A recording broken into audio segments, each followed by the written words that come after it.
a todos a este cóctel de Navidad del Colegio de Geólogos tradicional. ¿No se oye? Si no os calláis un poquito va a ser muy difícil y entonces esto dura más. Y entonces tenemos... A ver, los del fondo, por favor, atención. Bienvenidos al Colegio de Geólogos un año más a este cóctel de Navidad. Me toca a mí este año presentar a nuestro invitado, una cosa que hacía tradicionalmente José Luis Barrera con mucha gracia y gracejo gallego, pues sabéis que él es gallego, y voy a intentar pues hacerlo en la medida de lo posible parecido. Hoy tenemos con nosotros a Juan Van Halen, que es, como sabéis, el director general de Arquitectura, Vivienda y Suelo. Y el madrileño Juan Van Halen es un hombre al que no le gusta perder el tiempo. Y prueba de ello es que acabó la carrera de abogado a los 23 años y fue director general a los 38. Quizás se debe a que pertenece a una larga estirpe de los Juanes Van Halen aventureros que en el mundo han sido. Su tatarabuelo ya era un hombre de armas tomar, tanto que fue un general trotamundos gaditano y decimonónico, del que se han escrito muchas biografías, una de ellas del mismísimo Baroja. Fue una especie de Alatriste, pero del 18. Además, fue el único de la familia en el que he encontrado una relación con los geólogos, porque fue dueño de las salinas del puerto de Santa María. Más cerca le queda su propio padre, poeta, escritor, historiador y político del PP, ahora mismo diputado de la CAM, que quizá tenga algo que ver en su manera de ser urgente, porque hace 45 años le bautizó en lo religioso, pero también en lo automovilístico, ya que lo sacó de paseo en su flamante 600D, ese mismo día. El caso es que a Juan Van Halen no le gusta perder el tiempo. Quizá por eso, cuando nos entrevistamos el otro día en el Ministerio, no veía muy bien qué relación podría tener su departamento con nosotros y quería que fuéramos al grano, fuera cual fuera ese grano. Afortunadamente sí, la geología tiene que ver bastante con la arquitectura, la vivienda y, por supuesto, el suelo, y supongo que esa relación será a partir de ahora y para él algo más estrecha. Juan Van Halen obtuvo en el año 1992 la licenciatura en Derecho y luego cursó el título propio jurídico empresarial del CEU.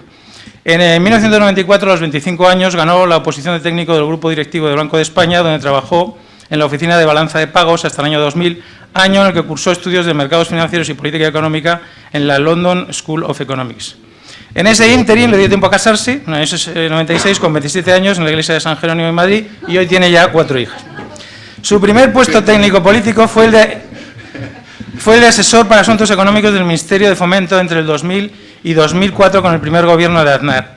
Ese ministro fue precisamente Álvarez Cascos, con el que los geólogos tuvimos un cierto desacuerdo a cuenta del AVE, lo que hizo entre Forges y él que mucha gente supiera de nuestra existencia, lo uno por lo otro.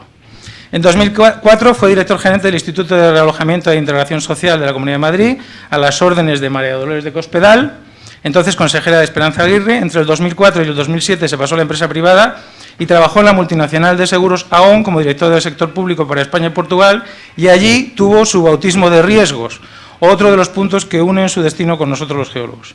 En el 2007 es nombrado director general de la Vivienda de la Comunidad de Madrid, a las órdenes de Ana Isabel Mariño, a la sazón consejera de la Vivienda, y solo un año más tarde, en 2008, ocupa el cargo de director general de la Vivienda y Rehabilitación de la Comunidad de Madrid, a las órdenes del entonces consejero de Transportes e Infraestructura y actual secretario de Estado de Hacienda, Antonio Beteta.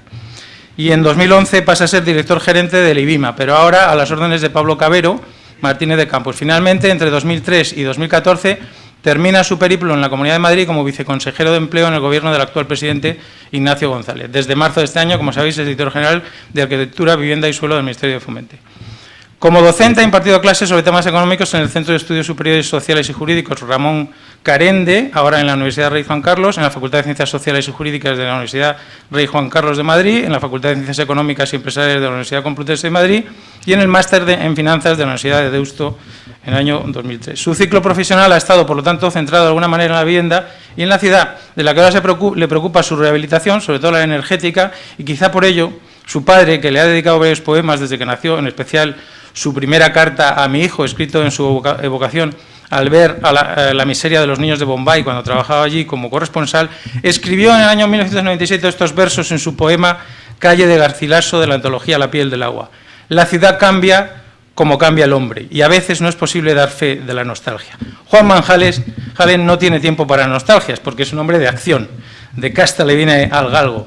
Esperemos que desde su actual puesto consiga los objetivos que se ha propuesto, como ya hemos visto en la tele, que se trata precisamente de cambiar la ciudad y que vivamos en casas más confortables y eficientes, y cuente con ello para ello con los geólogos. Muchas gracias. Y le doy la palabra al presidente Luis Suárez.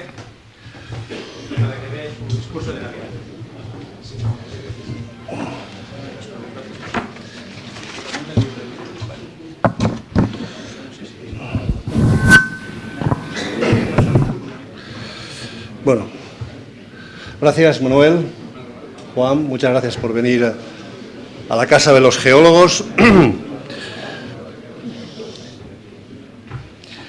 Buenas noches, señor director general de Arquitectura, Vivienda y Suelo, autoridades y personalidades, miembros de la Junta de Gobierno y de los consejos de gobierno de las delegaciones, invitados, colegiados. Es ya una tradición que los geólogos españoles nos reunamos con nuestros invitados en este acto institucional de entrega de títulos profesionales y distinciones colegiales del Colegio Oficial de Geólogos con un responsable de la Administración. Tenemos este año el honor de contar con la presencia de don Juan Van Halen, director general, que nos permitirá que nos transmita sus propuestas y al mismo tiempo poder trasladar nuestras opiniones y sugerencias en los temas de su competencia. Somos el Colegio de Geólogos, que realmente implica una corporación de derecho público con cerca de 3.000 colegiados, que de alguna manera tiene su política engarzada en dos lemas de actuación. Uno de ellos es la geología al servicio de los ciudadanos. Si el ciudadano sabe lo que es la geología, demandará los servicios de los geólogos.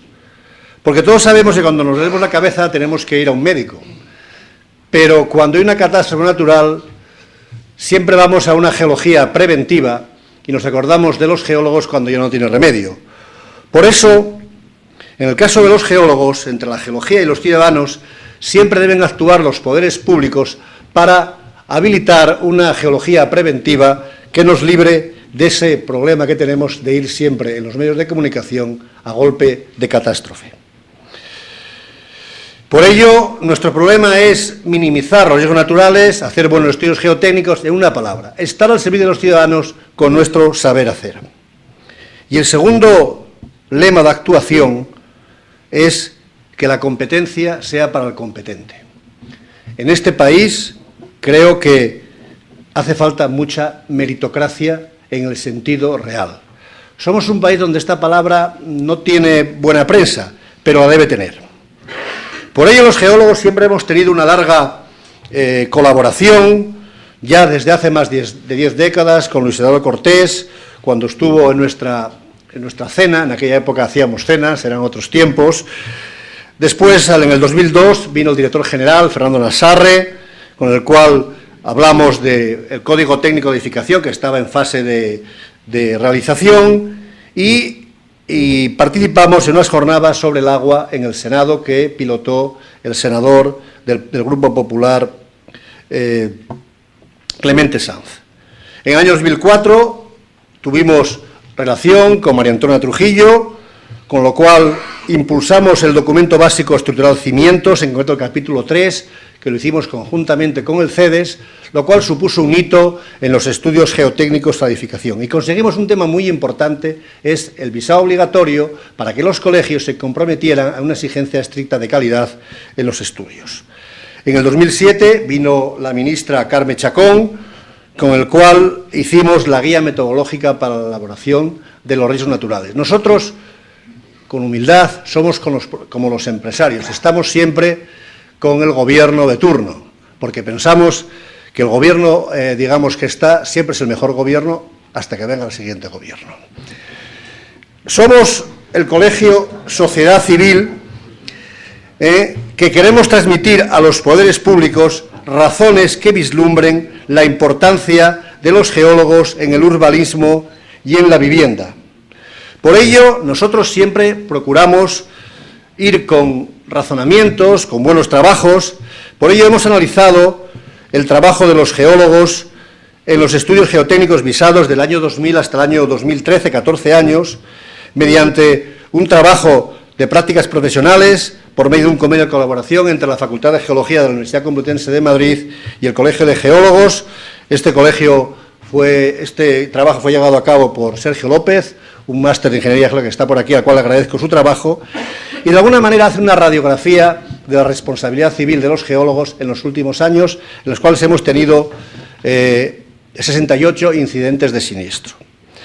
Como conclusión de este estudio muy importante es que ese estudio ha permitido presentar unas recomendaciones para minimizar la responsabilidad civil de los estudios geotécnicos de la edificación con la experiencia que hemos tenido en los últimos 14 años.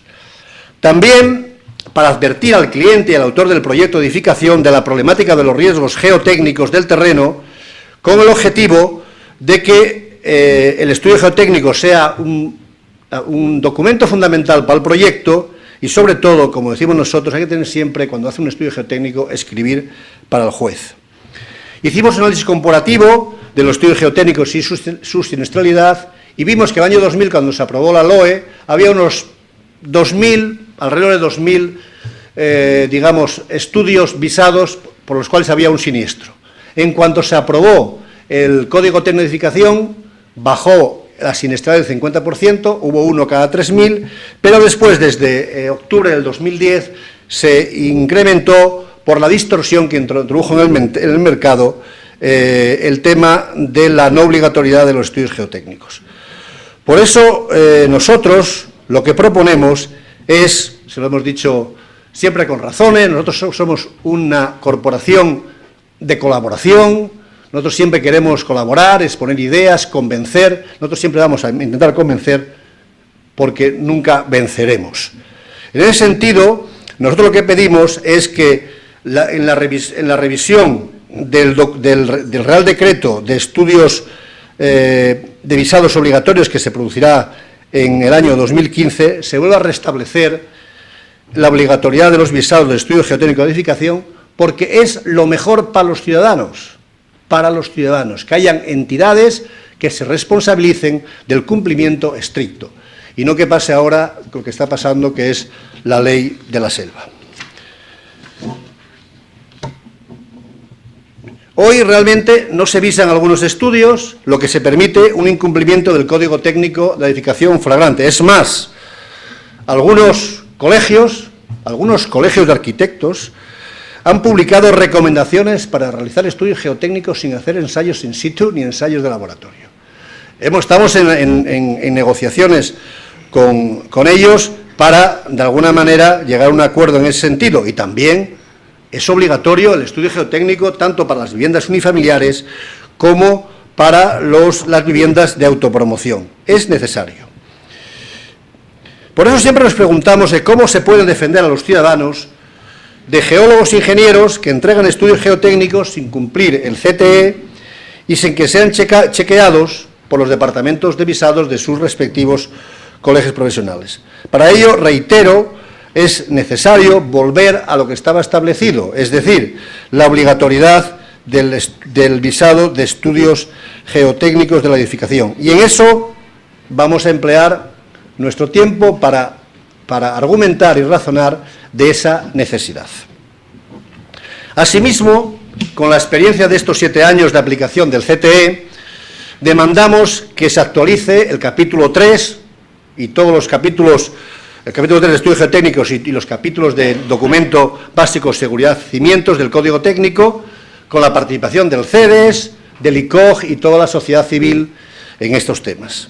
También, lógicamente, otros colegios profesionales e instituciones interesadas, lo que permite, digamos, también incidir en esa reforma del Código Técnico la necesidad de que la geotermia se introduzca en la rehabilitación y construcción de edificios, fundamentalmente para la climatización y la refrigeración. Nosotros vamos a proponer un proyecto piloto para ver cómo podemos alinearnos con esta política tan importante que está haciendo el Ministerio de rehabilitación de viviendas, intentando poner en valor la geotermia en la rehabilitación de edificios. Por otra parte, la Ley del Suelo del año 2007 establece en el artículo 15.2 que el informe de sostenibilidad ambiental de los instrumentos de ordenación de actuaciones de urbanización deberá incluir un mapa de riesgos naturales. En España tenemos un excelente ordenamiento jurídico, pero con una legislación adecuada, pero los españoles somos especialistas en incumplir las leyes. No se educan a las personas en la escuela y en la familia en la cultura del esfuerzo, en la excelencia y en la meritocracia. Seguimos instalados en una cierta cultura de la picaresca, del nepotismo, del amiguismo y una cierta idea de que las leyes están para incumplirlas. Nosotros no, nosotros somos del imperio de la ley. Por eso, la gran Victoria Sau señalaba que los seres humanos tendemos a creer que aquello que ha permanecido inalterable durante muchos años es un fenómeno natural y, sin embargo, nada es más lejos de la realidad. Por ello hemos encargado a una alumna del máster, Elena Mancebo, que nos hiciera un estudio del cumplimiento de la ley de este capítulo 15 de la Ley del Suelo en los ayuntamientos españoles. Y hemos hecho un estudio muy interesante, por el cual hemos cogido de los 8.818 municipios españoles, hemos cogido aquellos 296 que tengan más de 25.000 habitantes, para acotar un poquitín el estudio. De estos se ha identificado 117 con pérdidas de riesgos naturales de mayores a 900 millones de euros en el periodo 2004-2013, de acuerdo con el estudio económico del impacto económico y social de los riesgos naturales en España, realizado por el Instituto Geológico y Minero de España. Y después de esos hemos bajado de 196 a 117 y después hemos cogido todos aquellos municipios que cambiaron su Plan General de Ordenación Urbana desde que entró en vigor la Ley del Suelo actualmente en vigor, que fue el 1 de julio del año 2007. Bueno, nos hemos encontrado que de estos 54 municipios, solamente 4 disponen de mapas de riesgos. Claro, en consecuencia, solo el 7,5% de los municipios españoles con alto riesgo natural cumplen lo establecido en el artículo 2, en el apartado 2 del artículo 15 de la Ley del Suelo, que obliga al mapa de riesgos en la ordenación del territorio. Dado el reconocimiento de la acción pública en materia de urbanismo, cualquier persona, incluidas personas jurídicas como el Colegio de Geólogos, está legitimada para recurrir en la legislación contenciosa administrativa los planes urbanísticos que aprueben sin mapas de riesgos naturales. También la Administración es responsable de los daños derivados de los riesgos que deberían haber contemplado los mapas de riesgos naturales. La ausencia de estos mapas en los planes urbanísticos y los daños causados por el riesgo natural da lugar a una causa-efecto jurídica, la llamada doctrina de causa eficiente.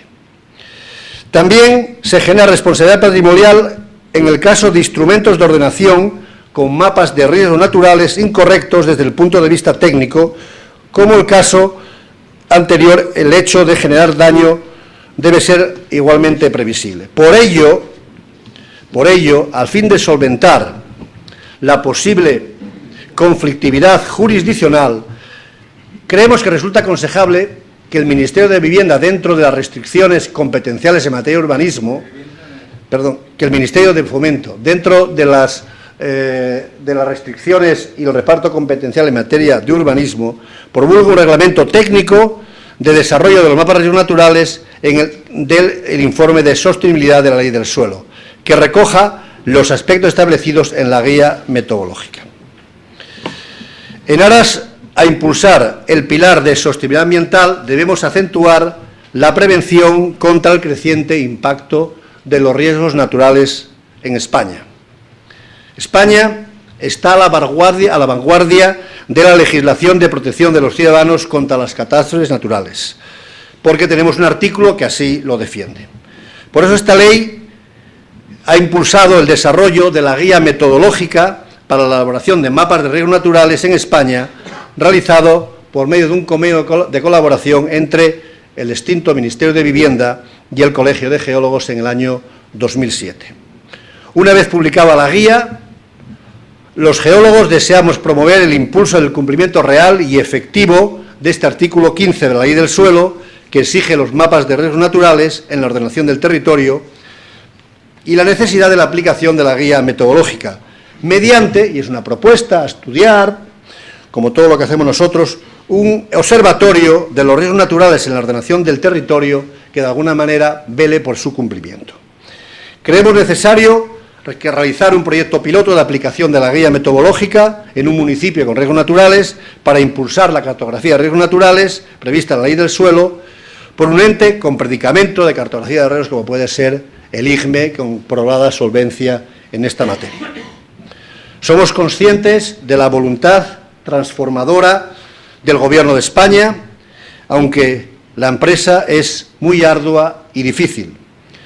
Apoyamos la puesta en marcha de cambios estructurales y organizativos necesarios en las administraciones públicas para que la política se configure como el instrumento de hacer posible lo necesario. Por último, quiero aprovechar para felicitaros las Pascuas y desearos un próspero año 2015 a nuestros invitados y a todos los colegiados presenciales y aquellos que nos ven por ICOG Televisión, que está retransmitiéndose para todos los colegiados y en la página web por ICOG Televisión, así como reiterar el agradecimiento sincero al director general de Arquitectura, Vivienda y Suelo del Ministerio de Fomento por su presencia en este acto y agradecer su franca voluntad de colaboración con el colectivo de geólogos españoles. Muchas gracias por vuestra atención.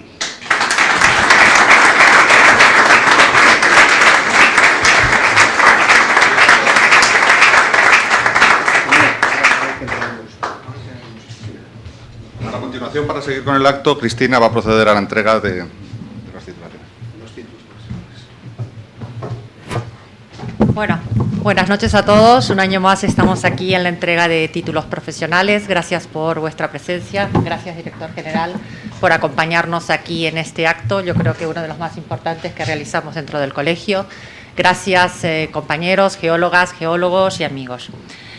Como sabéis, todos los años procedemos a la entrega de títulos profesionales. No son todos los títulos que se han otorgado durante el año. Realmente es una pequeña representación porque nuestros colegiados pues tienen gran movilidad, viajan mucho y bueno, no pueden estar todos presentes en este acto. Como viene siendo habitual, es nuestro invitado el que va a proceder a la entrega de los títulos que vamos a dar a continuación. Como sabéis, es el Colegio de Geólogos, ha sido el primer colegio que certifica la experiencia profesional de sus colegiados. En este sentido, ha sido pionero en esto y esto está sirviendo mucho, sobre todo no tanto en España, pero sí fuera de nuestras fronteras, donde estos títulos están reconocidos, además de, en el caso del título de geólogo europeo, cuenta en este momento con una plataforma que está siendo de gran utilidad, donde todos los geólogos europeos pueden mandar su currículum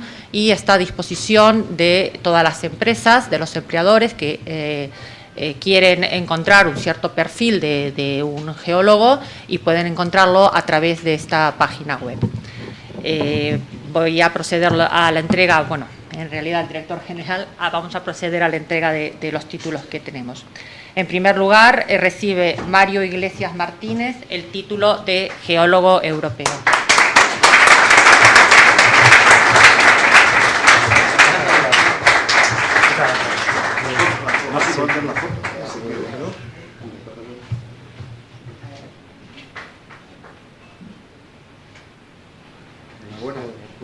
Enhorabuena, adiós. Carlos Joaquín de Miguel Jiménez Lembú recibe el título de geólogo europeo y el título profesional especialista en ingeniería geológica.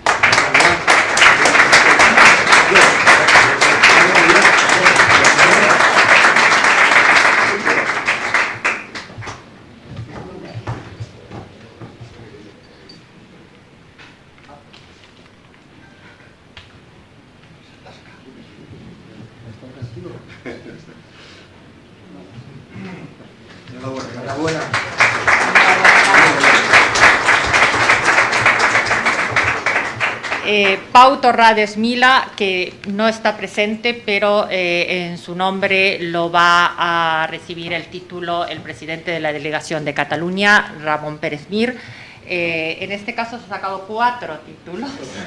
El título de geólogo europeo, profesional especialista en medio ambiente, en ingeniería geológica y en cartografía geológica. Tenemos 4 de una pasada, ¿no?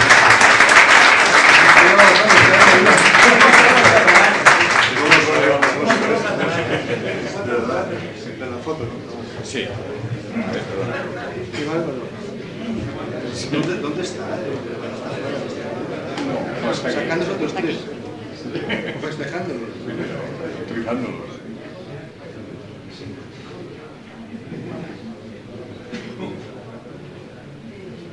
Muy bien. Gracias.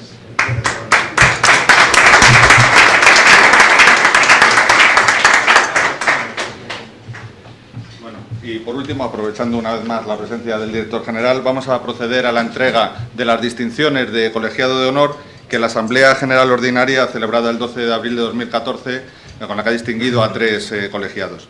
En primer lugar, Jan Escuer Solé es presidente de la Delegación de Cataluña del ICOG, por su gran labor de impulso de la profesión en el desempeño del cargo del presidente del Colegio de la Delegación de Cataluña en el periodo 2005-2014 y por su actitud de colaboración siempre continua con la sede central y con las demás delegaciones. Joan.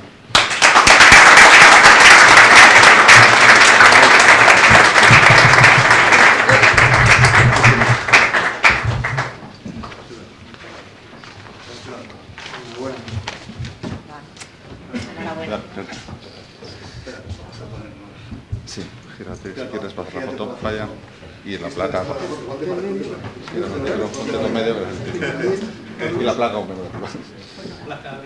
Sí, no, me faltan manos.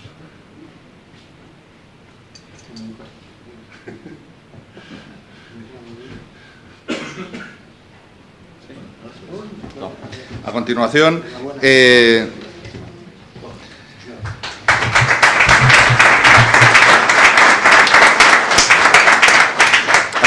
José Luis Barrera Morate es vicepresidente primero del ICOG por su excelente labor de impulso y reconocimiento de la profesión del geólogo durante todo el periodo que ha desarrollado la actividad de vicepresidente del colegio, del 96 a 2014, por su intensa actividad en los geoforos, en todo tipo de actuaciones y por su espíritu colaborador y de negociación y de apoyo a toda la profesión continuamente.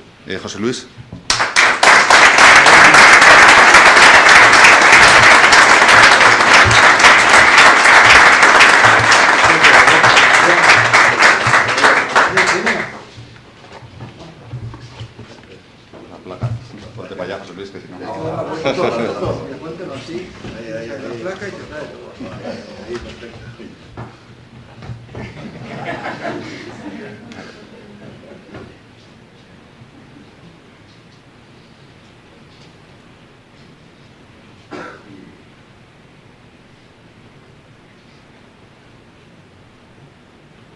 Muy bien.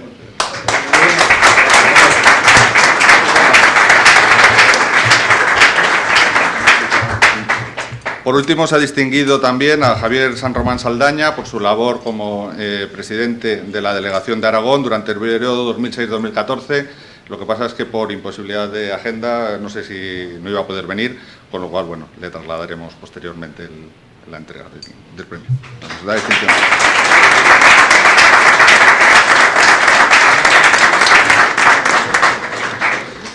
Bueno, y una vez... Sí, claro.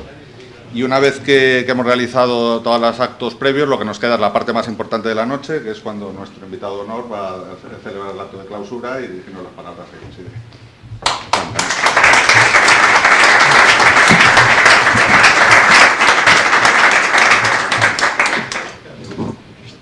Bueno, querido presidente del Colegio de Geólogos, querido Luis, querido Carlos, querido Manuel, querido Gonzalo, presidente del Colegio de Físicos, también aquí con nosotros.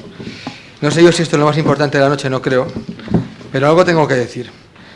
La verdad es que estoy muy emocionado por las palabras de Carlos, tan cariñosas. Creo que se ha estudiado un poco mi genealogía. Manuel y Carlos es al revés.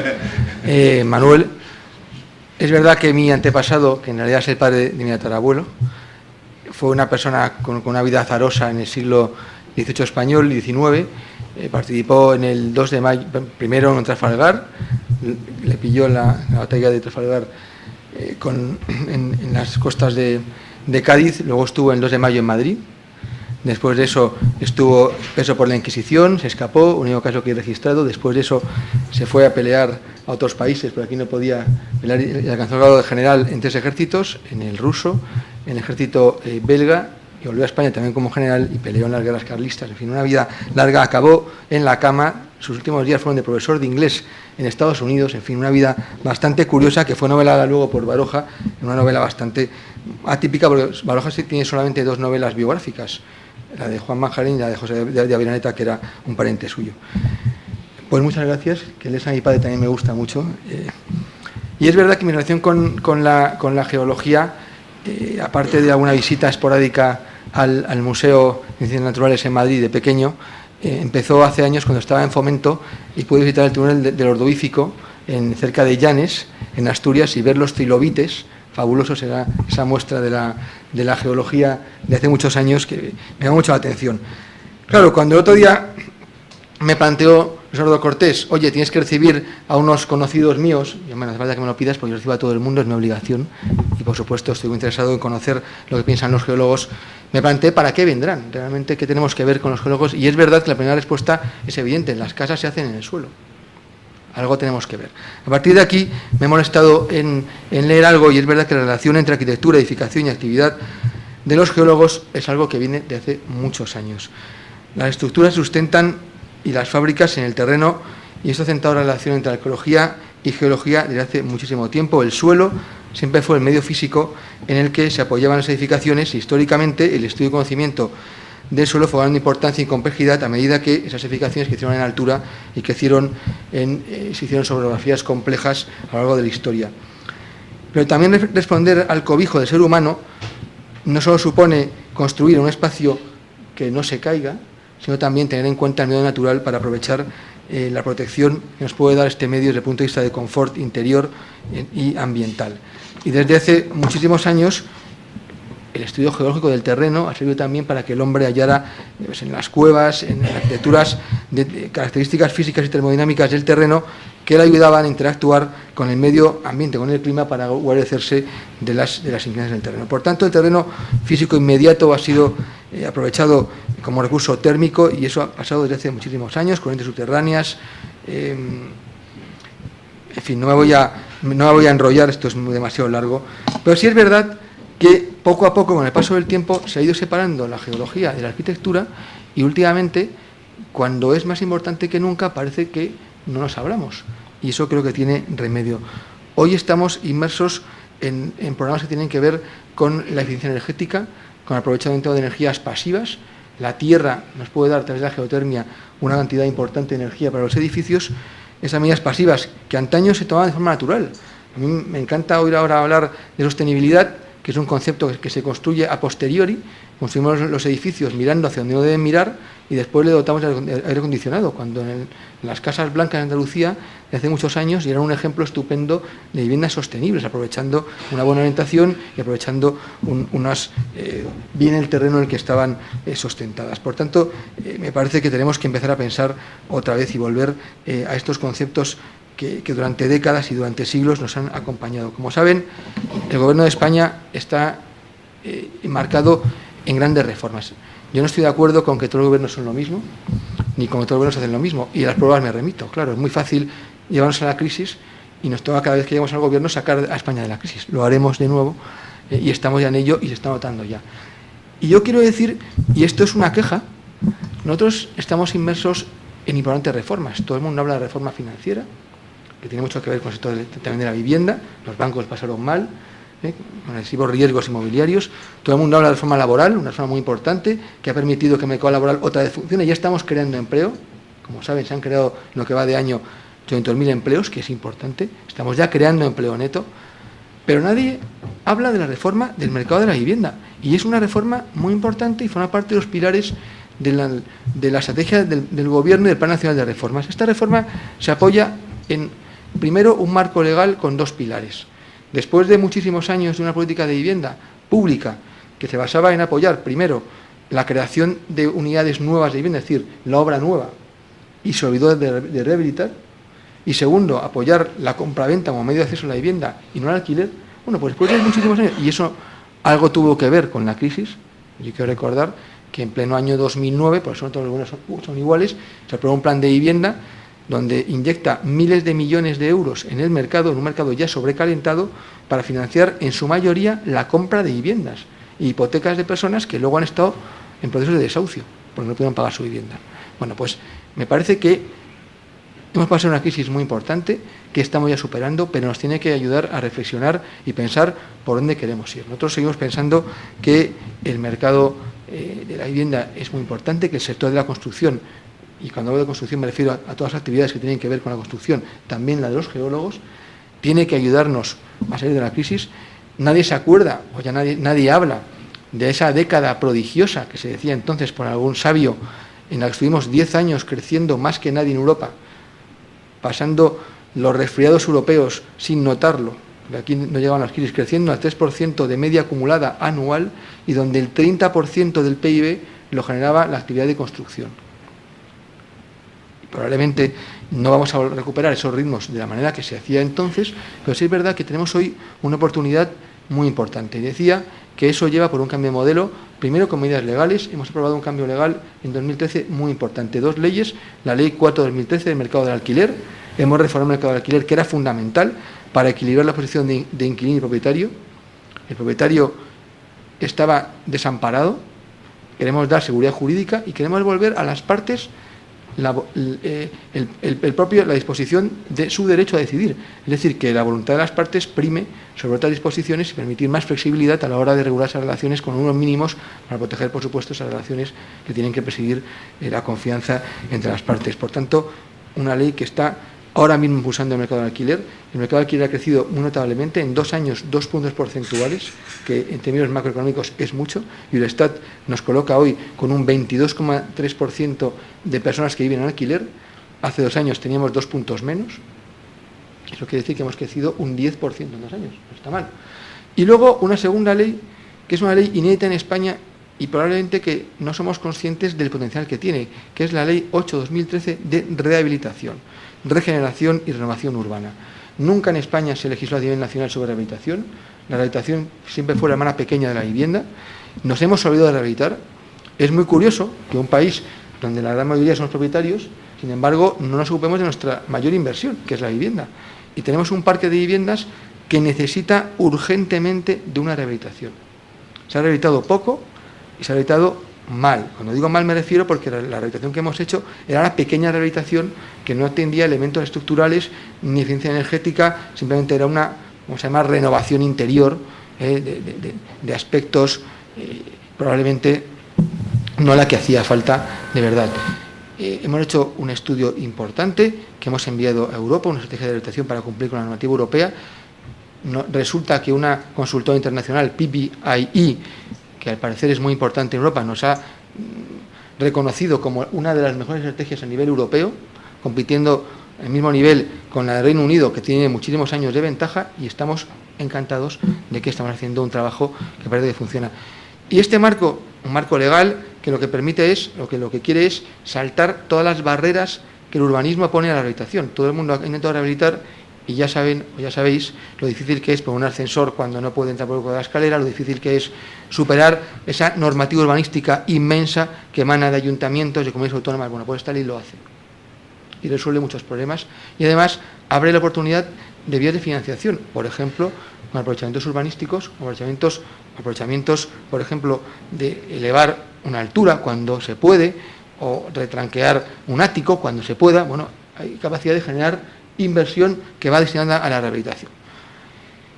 Y eso va complementado con el tercer pilar, que es un importante plan de vivienda y alquiler, de rehabilitación y alquiler, 2013-2016, donde vamos a inyectar en el mercado 2.311 millones de euros, más otros 116 que ponen las comunidades autónomas. Estamos hablando de 2.500 millones casi, más además hemos calculado una inversión privada inducida de otros 1.300, alrededor de 4.000 millones hasta 2016 para rehabilitación y para alquiler. nos parece que es la fórmula razonable de enfocar el mercado. ¿Y eso qué supone? Supone un enorme campo de oportunidades. Y voy a hablar solo del alquiler como forma de acceso a la vivienda.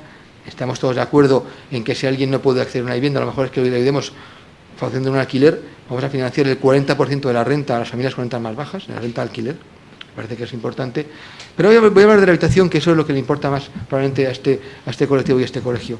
Y es que, cuando hicimos esa estrategia, ese estudio que hemos hecho de abajo a arriba, contando la participación de todos los sectores, hemos descubierto que los datos son abrumadores. En España, pues resulta que tenemos exactamente el 60% de todas las viviendas, 60% se hicieron antes de que existiera ninguna norma que obligaba a un mínimo de eficiencia energética, que fue en el año 79. Eso quiere decir que 6 de cada 10 viviendas no tienen en cuenta ningún criterio de eficiencia energética, es decir, que consumen energía de forma extraordinaria y eso en Europa hoy no está bien visto. Tenemos un parque de viviendas de 5 millones de viviendas con más de 50 años, que no se rehabilitaron. Tenemos 400.000 edificios que tienen 4 alturas y no tienen ascensor.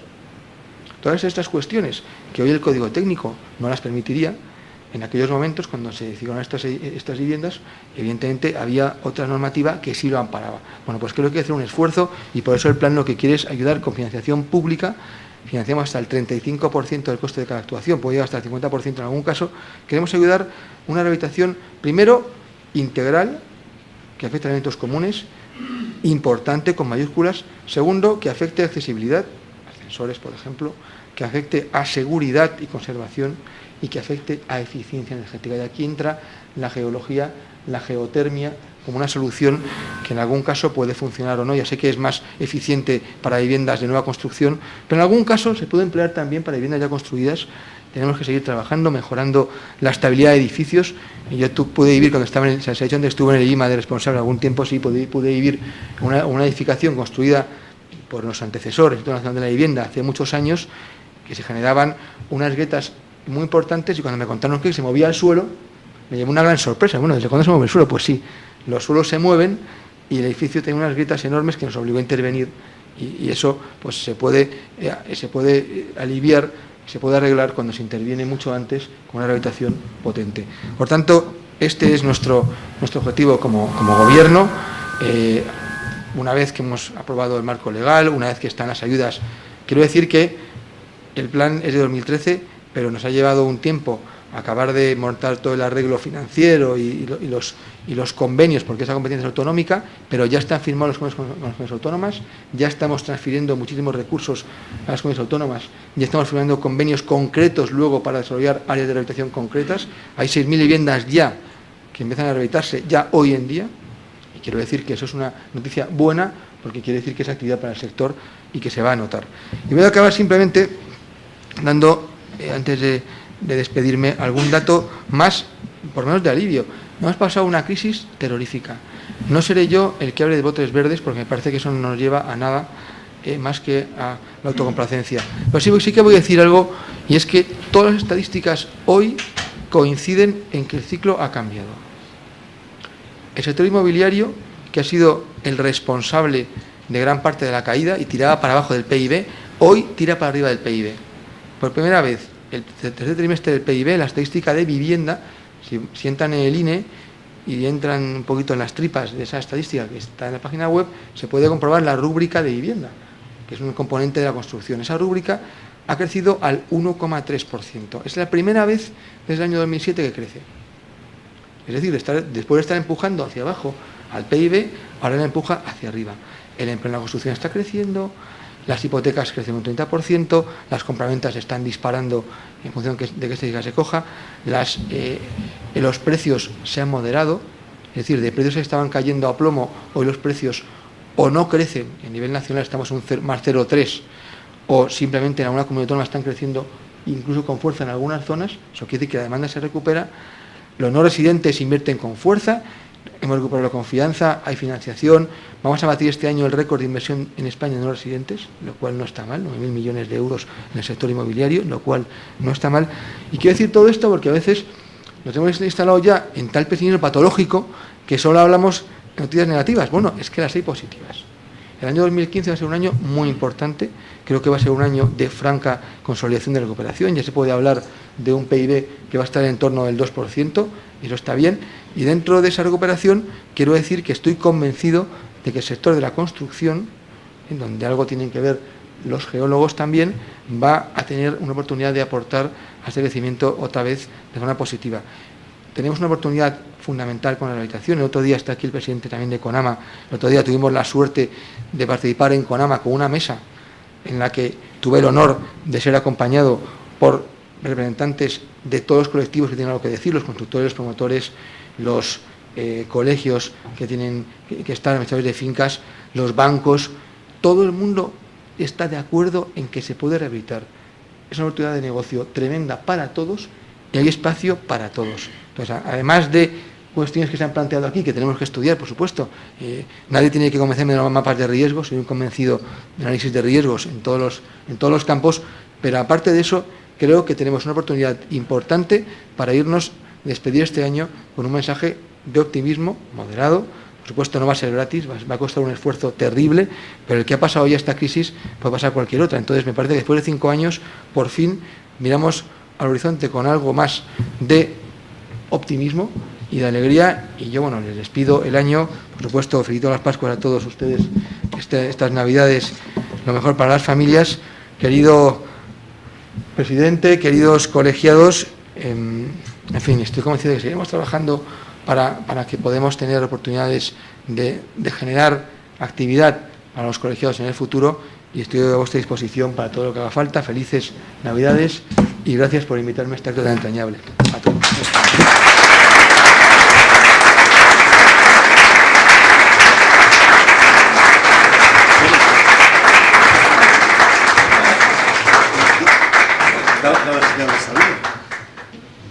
Bueno, ya podéis ir a beber. Bueno, pues nada, gracias. Supongo que van a salir por ahí. Vale. Espera, sí. Pero ponemos para allá porque... Pero sí, que aquí es que no... El micrófono... Yolanda, ¿cuándo salen los chicos de las